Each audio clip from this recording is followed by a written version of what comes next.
Hello and welcome to another edition of Business and Financial Raw Talk. I am LaWanna Bradford, Chief Operating Officer of the Bradford Group, as well as Principal of the Bradford Group Consulting. And for those of you that may be joining Business and Financial Raw Talk for the first time, this is a platform where we bring new ideas, solutions, strategies to help push the needle so that women and men in business can elevate and expand and be the impact and influence that they want to be in the world. And I am so excited because today we have a very special guest, Miss Rose Hampton. Rose, how's it going? Really great, LaWanna. Thank you for having me. Thank you so much for being here. And I want to tell the audience just a little bit about who Rose Hampton is. Rose Hampton is a retired executive with 35 years experience with Fortune 10 companies. She has served as Chief Operating Officer and Senior Vice President in her many roles. She came up through the ranks in the company and was recognized as a top 100 performer and Black achiever. She is an advocate and she includes small business consulting and coaching in all that she does. She enjoys traveling, cooking.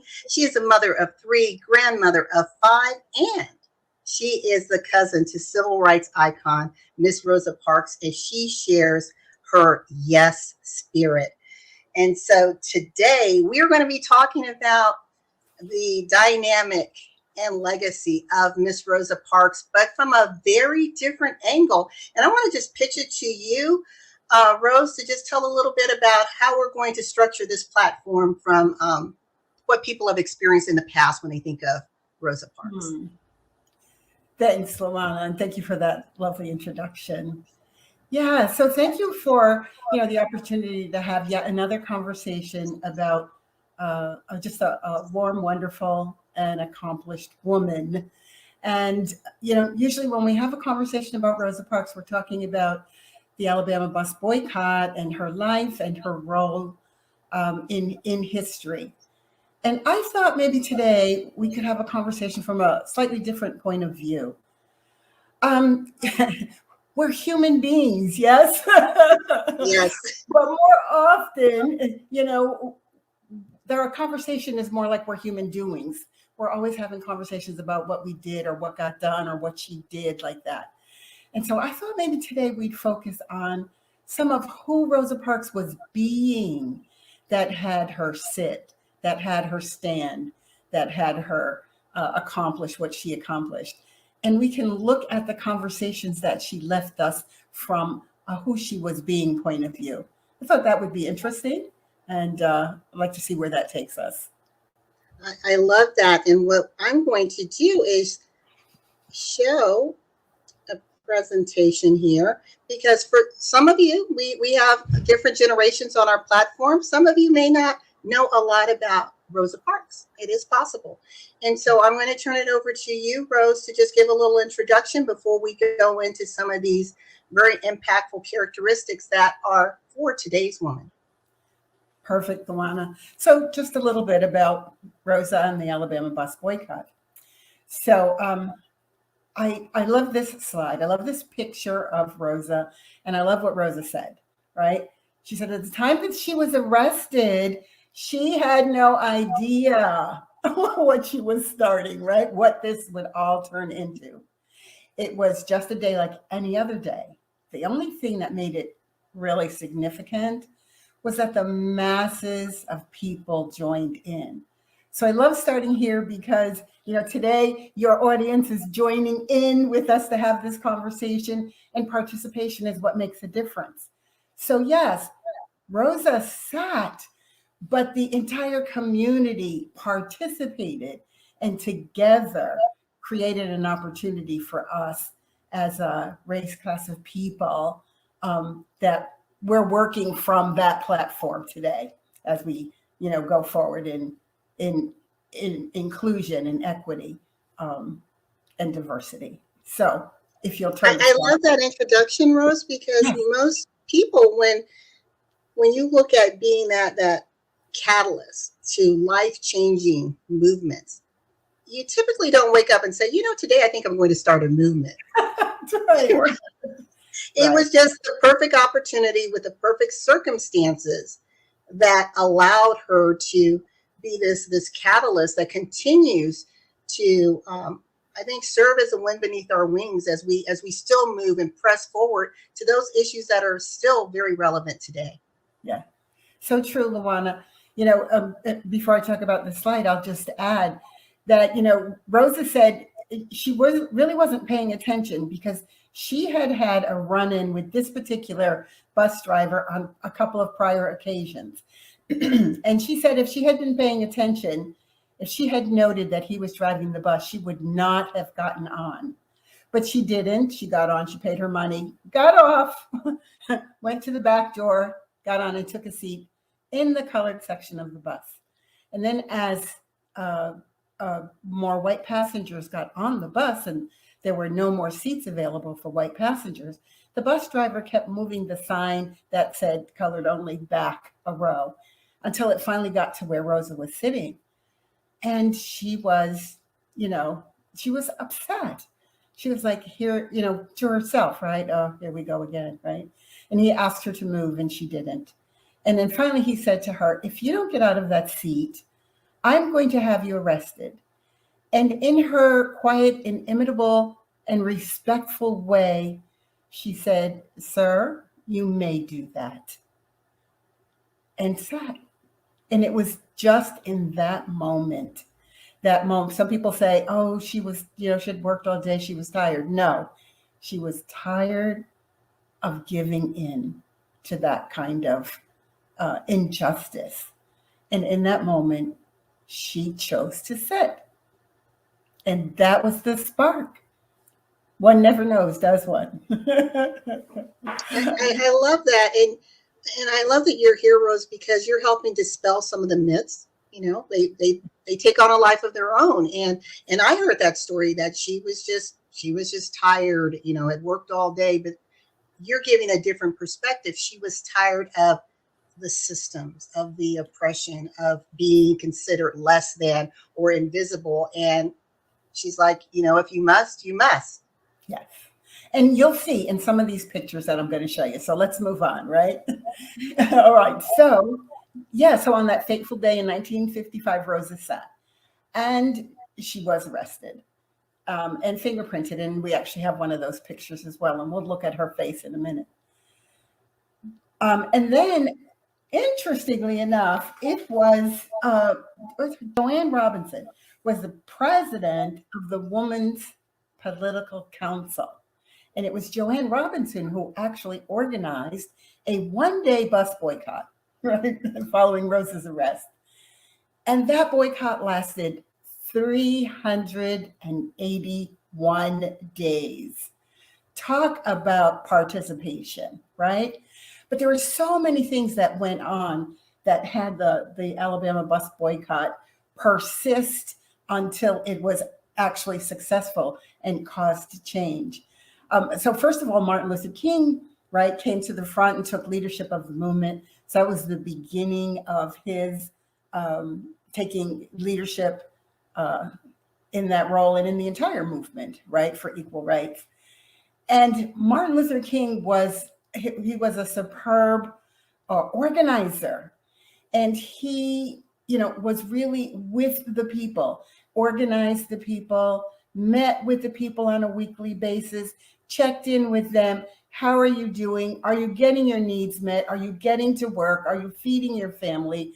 Are you, are you able to successfully overcome the harassment, right? Because, there was a faction, a force on the other side trying to break this all up. It wasn't just, easy peasy, lemon squeezy, let's just do this again tomorrow, right? There was lots going on in the background to try to squelch the boycott. So it was a rough go. But Martin stayed with the people, organized the people, and that boycott lasted 381 days. Ultimately, it led to the filing of a lawsuit that was taken to an Alabama district court, and the Alabama district court concluded that the Montgomery bus laws were in violation of the 14th Amendment to the Constitution. And of course, the city of Montgomery pushed back, eventually went to the Supreme Court, and they ended up upholding the decision of the Alabama District Court. And that was a full 91 years after slavery had so-called been abolished. But that's a whole nother story, so we won't go there. But that was the beginning of Rosa's life as the mother of the civil rights movement. Shall we go on? All right, so some pictures. All right, so most of these are from the family scrapbooks. And these are Rosa's ancestors. So I find this fascinating, right? I ask the question, was Rosa actually positioned by history, by her ancestry, as well as fate to be the one? So let's look at some of Rosa's ancestors. These first two pictures at the top, right? And we're going from left to right. The first two pictures are of Rosa's, these are Rosa's great-grandparents. The first one is Stephen Clendenin, who was a plantation owner. And next to Stephen is Elizabeth, who was a slave on his plantation. And Stephen Clendenin and Elizabeth, now this is a younger picture of Stephen and an older picture of Elizabeth, because this is what we have, right? But at some point in their lives, I assume Elizabeth was a lot younger. Stephen Clendenin and Elizabeth had two children, and one of them was Rosa's grandfather. And we'll see him in just a moment. And then the next picture, well, that's interesting. We're trying to reconfirm who he actually is. We think he was Colonel Henry Macaulay, an officer in the Confederate Army. But we're working, we found a historian that we want to work with. We want to verify that that's who it is. But we know this is definitely one of Rosa's great-grandparents. And then next to him is another of Rosa's great-grandparents, and her name is Giodi, and she is a Poarch Creek Indian who had a relationship with Rosa's great-grandfather after his marriage ended. So all of these, a plantation owner, one of his slaves, potentially a colonel in the Confederate Army, a Poarch Creek Indian. What a diverse background, right, that her great-grandparents were. And these people all came of age in the 1830s, around the 1830s. And then Stephen Clendenin and Elizabeth had this son, Anderson Macaulay, and Anderson Macaulay married Louisa Collins, and they had 13 children. And one of them was James Macaulay, who married Leona Edwards, and those are Rosa's parents. Now, Anderson and Louisa came of age in the 1860s. That was the time when Abraham Lincoln was elected as president, and there was the Emancipation Proclamation and the Civil War, and then following the Civil War, the coming of Jim Crow laws. So all of that was kitchen table conversation for Rosa's parents. And then in the 1890s, Rosa's parents came of age. And that was about the time of Plessy versus Ferguson. And Plessy versus Ferguson was another case, but this one was in Louisiana. And this was the laws for train ridership. And Plessy was 1/8 African American, but he sat in the white car and he made it known who he was, and they asked him to move. And he refused to move, and we had the same kind of situation going on where we had the Supreme Court looking at the laws of separate but equal. Only this time the decision didn't actually go in our favor.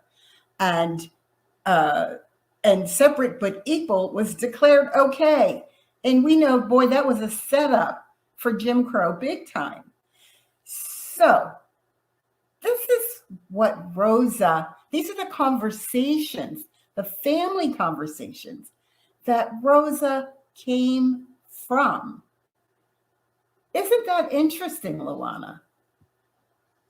Yeah, it is, and it's sometimes when we are impressed at a younger age, whether it's from past stories, the storytelling of our ancestors to us, or our observation of what's happening, we don't realize until we're in the situation and we look back.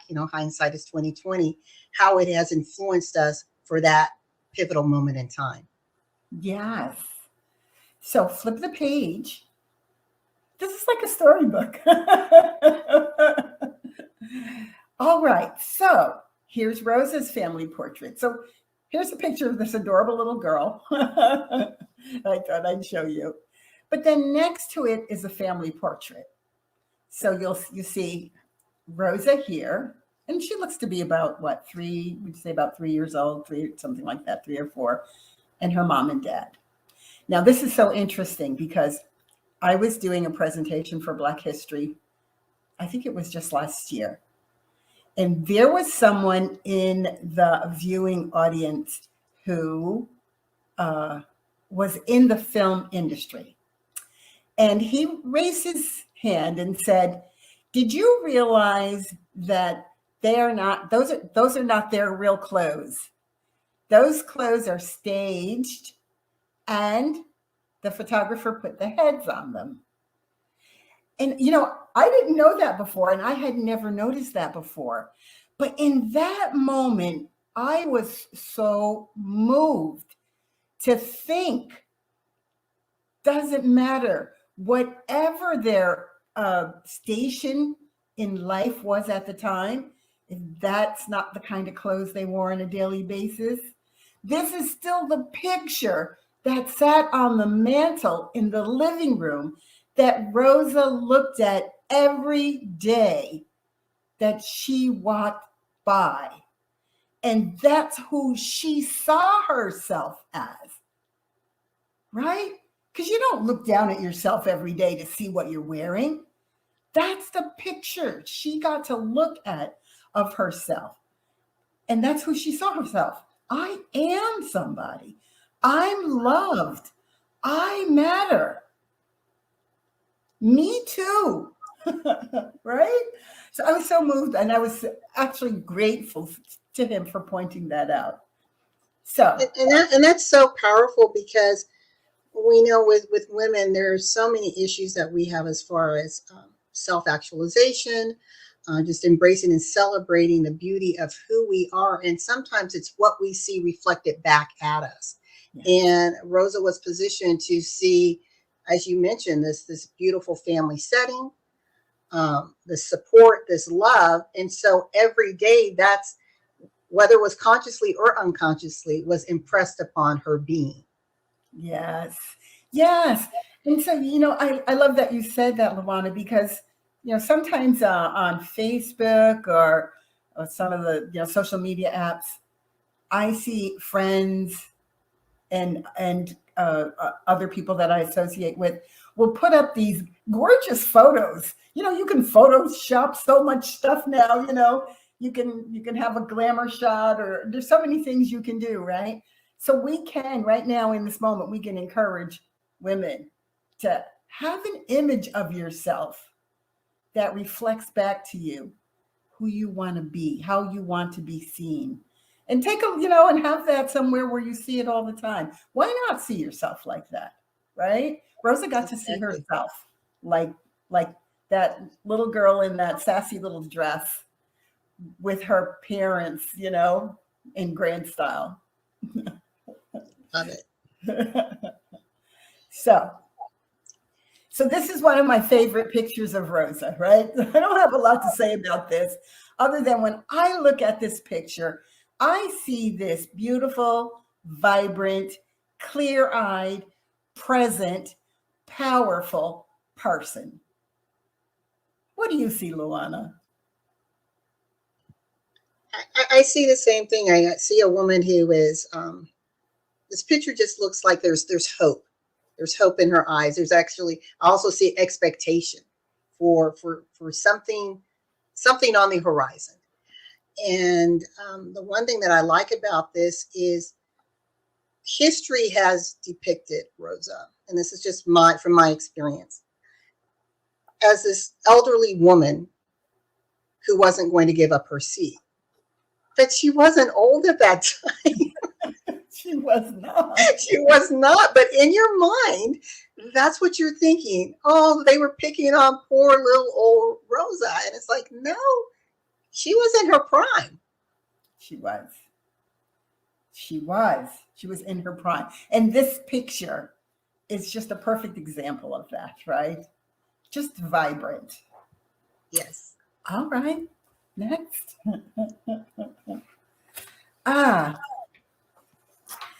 So I titled this slide Excellence. So Rosa was a seamstress, and she worked for, I think it was called Montgomery Fair. It was a major department store. It was like, like the Bloomingdale's of Montgomery in the 1950s. And she was a seamstress. And so, the Macaulay family was known for excellence. They were builders, they were educators. Rosa was a seamstress. And she was known and sought after and in demand for her skills as a seamstress in the community. And it was interesting because it played a huge role in the decision to use Rosa to push the test case against the 14th Amendment because of her status in the community. Back then there was all that. There was a lot of formal social entertaining, and a lot of, presenting young women, at their coming out. So a lot of debutante balls and that sort of thing in the upper social strata of the community. And they came to Rosa to do those alterations of their debutantes' ball gowns and stuff like that. So she's very well known and very well liked in the community. And so when they arrested Rosa, it was like, what? They arrested Rosa? It's like something's wrong here. So that's interesting about excellence, right? I came across this accidentally, but it was so perfect because I was thinking, oh, your talents always make room for you. And so I said, well, I think that's a scripture. And I went to look it up. Proverbs 18:16. This is the Amplified version. A man's gifts, I'm going to change it. A woman's gifts, I'm going to change it. Our gifts, we can include everybody, right? We're all about inclusion here. Given in love or courtesy, makes room for us and brings us before great men. I was like, that's extraordinary, right? Our gifts do make room for us. LaWanna, you know all about that. That's why we're here today. I love that. And for those of you that may just be joining us, we're here with Rose Hampton, Rosa Parks' cousin, and we're talking about empowering characteristics for today's woman using the beingness of Rosa Parks, and starting with the first trait, which is excellence. And it is so important that when we show up, that we show up authentic, that we show up in our truth, in our brilliance, and realize that, and this is one of the things I always say, Rose, is that we have been divinely impressed here for this appointed time by the hand of God. And when you realize that you are unique for this point in time, you show up a little bit differently. You take ownership in your life rather than being that wallflower just waiting for things to happen. And like you said with Rosa, her gifting was in her creativity. She was a creator in what she did as a seamstress. And it did make way for her. She had already established this reputation so that when the law came and said, we need to lock you up, it automatically drew attention simply because of who she was already being within the community. Yes, yes. Perfect, LaWanna. So just one last point, right? There's also another saying, and it goes, and you might help me out get this right, but it also says, your talents will make room for you in places where maybe your character won't keep you. So there's something for us to take away from that as well, right? Because Yes. Rosa had both the gift of the gift of excellence in her skill set. But she also had the character, right? That not only kept her there, but actually, buoyed up Rosa as the perfect candidate for testing the law. Yeah. All right. Participation. And listening. Yes, Rosa was an activist already. She had been working with the NAACP. She was actually the first secretary of the Alabama NAACP. She was actually introduced to the NAACP by her husband, Raymond Parks, and she became active. It was the fulfillment of her heart thinking, right? She had always asked and wondered and inquired, why are things this way? It shouldn't be this way. It's really interesting. On one of the presentations that I did, I showed a picture of a map of the world, and then I overlaid the average skin tone by country. And the darkest browns occurred around the equator. And the further you got away from the equator, the skin tones, right, became tans and then eventually whites and pinks and yellows. But it was absolutely correlated to the distance to or from the equator. What's that got to do with anything? It has nothing to do with how bright, how strong, right? How thoughtful. It was strictly a function of time in the sun. Right? You sit on the beach for a couple of hours, you'll get a tan that lasts a couple of days, right? But if you live near the equator for 10,000 years, guess what? The human body will adjust. Scientifically, the human body will adjust to the conditions under which you live. So, maybe racism doesn't have anything to do with race. Maybe it's just a construct in language for financial and power purposes. That's what I think anyway. I couldn't help but that's a brilliant statement. That was a golden nugget for you all to chew on, and that is definitely a show in and of itself. And I am 100% in agreement with you on that one. I couldn't help but throw that in. We hit that point, right? But anyway, so Rosa participated. She didn't hesitate to go ahead and use her time and energy in pursuit of something that mattered to her. The other notation I made on this slide was listening, because it's very clear that she is listening to what Martin Luther King is saying. And I love that when I saw that, because listening, listening can be done at such a shallow level or at such a depth. And I think Rosa listened with a depth that made a difference in what she chose to do and in what she chose to say. There's a level of listening that will give us what there is to say, rather than something that we already think.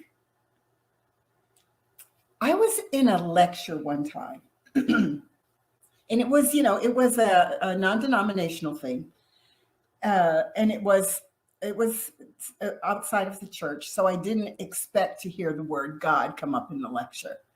But anyway, the lecturer had said something, and I went to make a note. And obviously, while I was making the note, I was not listening. And then I heard the word God, and I was like, what did I miss? So I asked the person sitting on my left, what did he say? And they said, I don't know how to repeat it. I was like, I'm not the only one who wasn't listening, right? And so I asked the person on my right, I'm sorry, I can't recreate what he said. I was so disappointed. So when the lecture ended, we all went to lunch. I walked into the lunchroom, into the restaurant. And the lecturer was sitting at a table by himself with his lunch. Obviously, he was waiting for, the person he was going to have lunch with.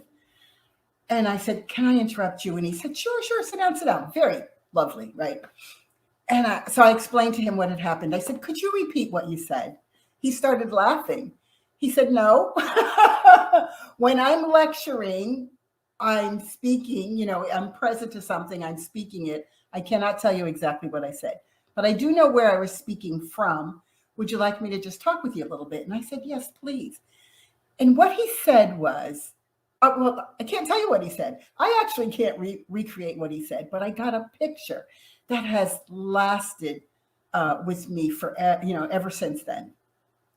You know how you throw a rock in a pond of water and you get a kersplash? I got the picture. That's how we listen. Like when the rock hits the water, we hear something. And then all of a sudden, we're in our heads and we're thinking what we're thinking about, or what we think about what the person said, or how we would respond to what they said. And we stop listening. But there is the possibility of listening to what God said, like the waves that go out from the splash. Like, listen.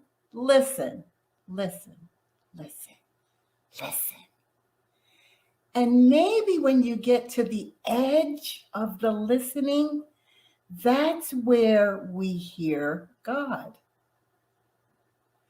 That's what he had. That's the essence of what he had said about listening.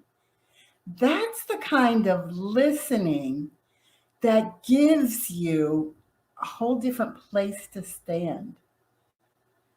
That's the kind of listening that, I don't know, I say stiffens your spine.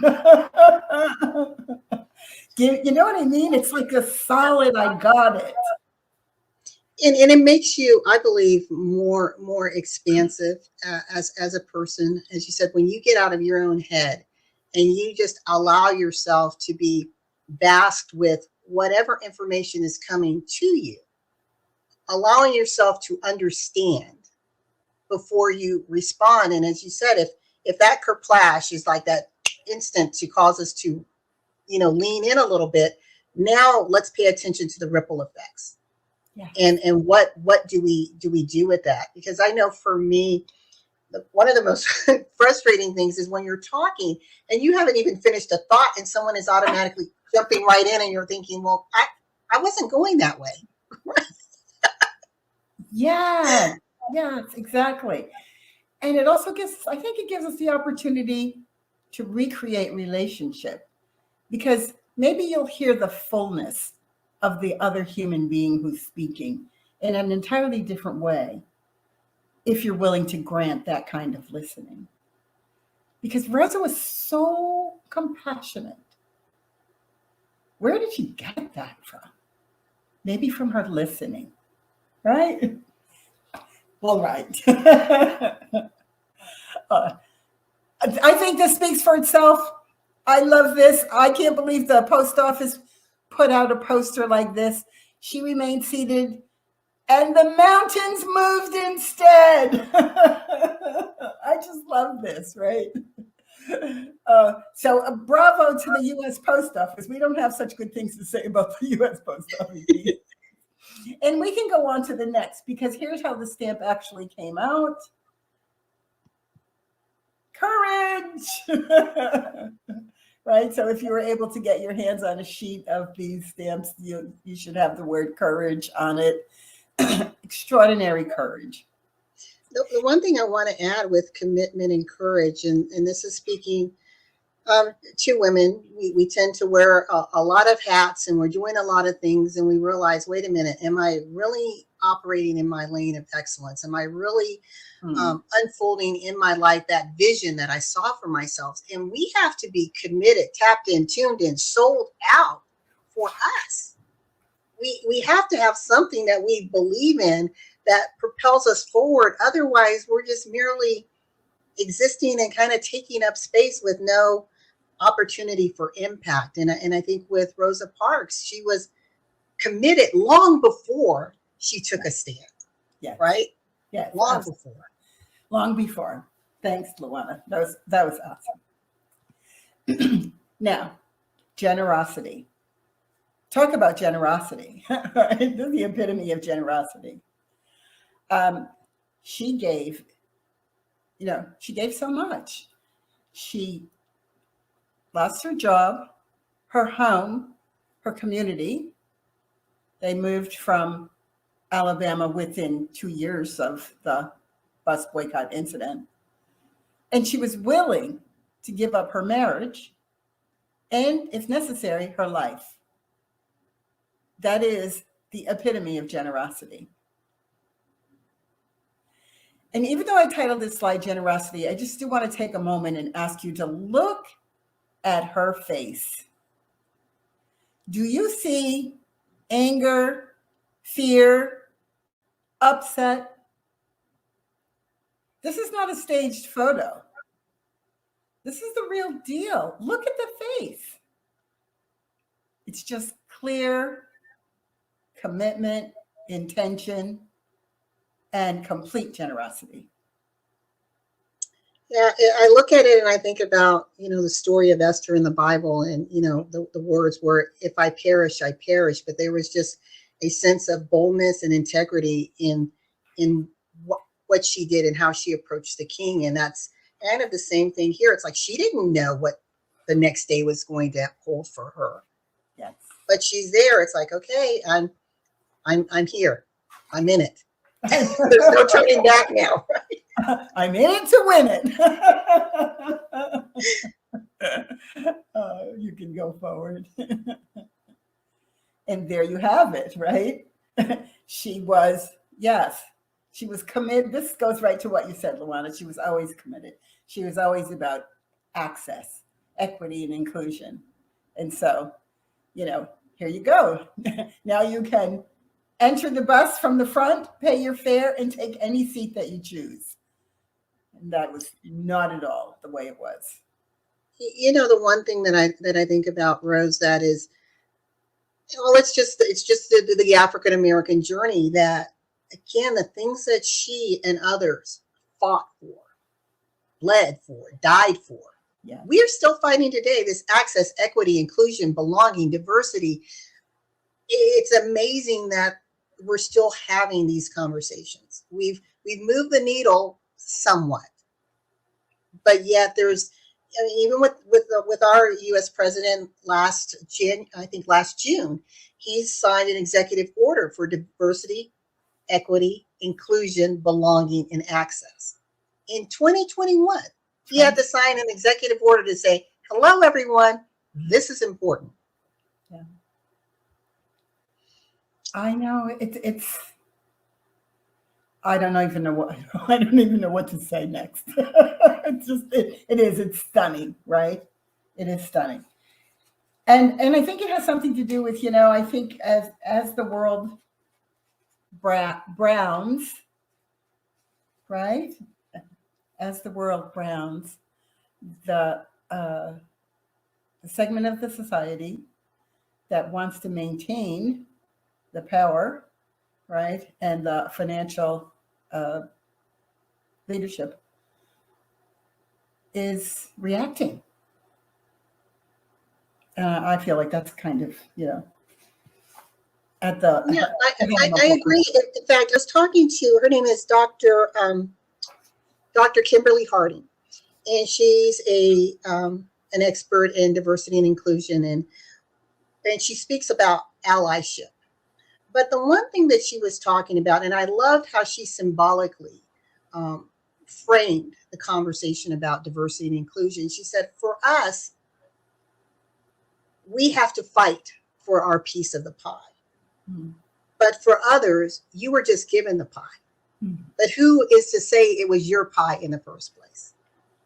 I love that. That's well said. Well said. Yes. Yes. So interesting. So, the legacy.